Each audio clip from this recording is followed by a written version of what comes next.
ডিপাৰ্টমেণ্টৰ সঞ্চালক মহোদয়ে আমাক 19 অক্টোবৰত মাতি আনিলে, মাতি আনি মানে আলোচনা আগবঢ়ালে।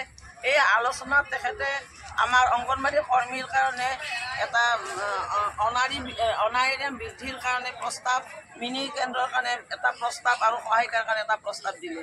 আমি ভাবি আছিলোঁ আমাৰ সঞ্চালক আমাৰ ICDSৰ মানে সমাজ কল্যাণ বিভাগৰ মুৰব্বী, তেওঁ যিহেতু এটা প্ৰপ'জেল দিছপুৰত দিলে আমাৰ মাননি বৃদ্ধি হ'ব, কিন্তু অতি পৰিতাপৰ বিষয়। আমি আগৰে পৰাই জানো যে এই চৰকাৰখনৰ যি অমানৱীয় গুণ, মই মানে অত্যাধিক নিৰ্দয় নিষ্ঠুৰ অমানৱীয় গুণেৰে এই চৰকাৰৰ প্ৰতিজন মন্ত্ৰী চৰকাৰখনে।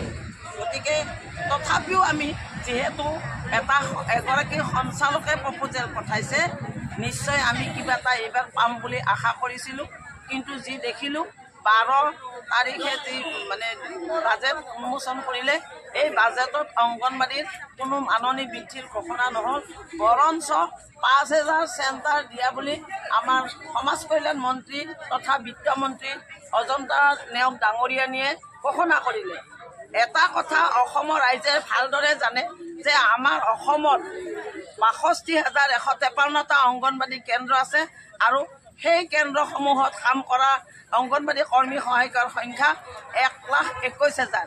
1,21,000ৰ লগত এই 5,000 কেন্দ্ৰ যেতিয়া দিব আৰু 10,000 কৰ্মী সহায়িকা প্লাছ হ'ল 1,21,000।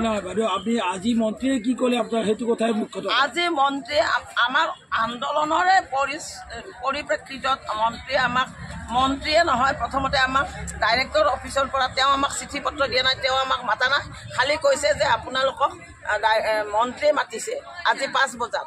আমি 5 বজাত গ'লোঁ, গৈ পেলাই তেওঁৰ যি ভাষ্য শুনিলোঁ, তেওঁ মুখ্যমন্ত্ৰীক বাৰে বাৰে প্ৰশংসা কৰাত লাগি গ'ল। 25 লাখ টকীয়া ঘৰ দিলে, ভাৰতবৰ্ষত নোহোৱা নপজা নজিৰবিহীন কাণ্ড এটা কৰিলে, সেইটো হ'ল অৱসৰকালীন সুবিধা। এইবিলাক গাবলৈ ধৰিলে। 2 বছৰ বাট চাব লাগিব কাৰণ নিৰ্বাচন আহিছে ইত্যাদি ইত্যাদি কথা।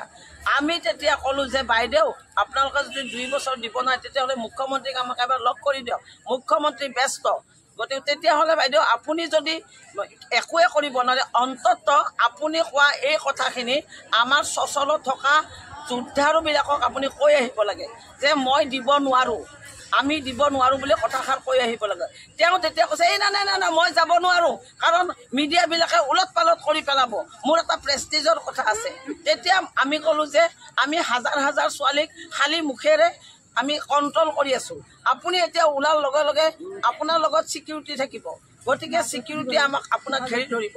তথাপিও তেওঁ নাহিলেও আমাৰ সচিবজনক ডিপাৰ্টমেণ্টৰ কমিশ্যনাৰজনক ইয়াত পঠিয়াই দিলে আৰু কমিশ্যনাৰ আহাতে আমাৰ ছোৱালী মানে উত্ৰাৱল হৈ গ'ল। অংগনবাড়ী কৰ্মী সহায়িকাসকল মানে হুলস্থুল বেপাৰ যে আলোচনাত মাতি পেলাই এনেকুৱা ধৰণৰ ভেকো ভাওনা কৰা এইখন চৰকাৰৰ নিষ্ঠুৰতাৰ পৰিচয় অলৰেডি যদিও পাইছিল, আজি সম্পূৰ্ণভাৱে পাই গ'ল। এই চচলত বহি আজি 26 তাৰিখৰ পৰা ছোৱালীখিনি হাৰাশাস্তি হৈছে।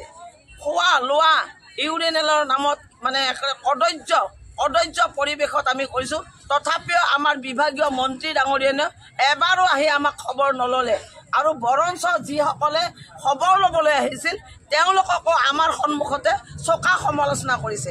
গতিকে এই চৰকাৰখন এই অজন্তা নেওগে নহয়, এই চৰকাৰখনে আমাৰ নিচিনা সাধাৰণ মানুহবিলাকক এনেকৈ জলকে পানী খোৱাতে ধিক্কাৰ দিছোঁ, ধিক্কাৰ দিছোঁ।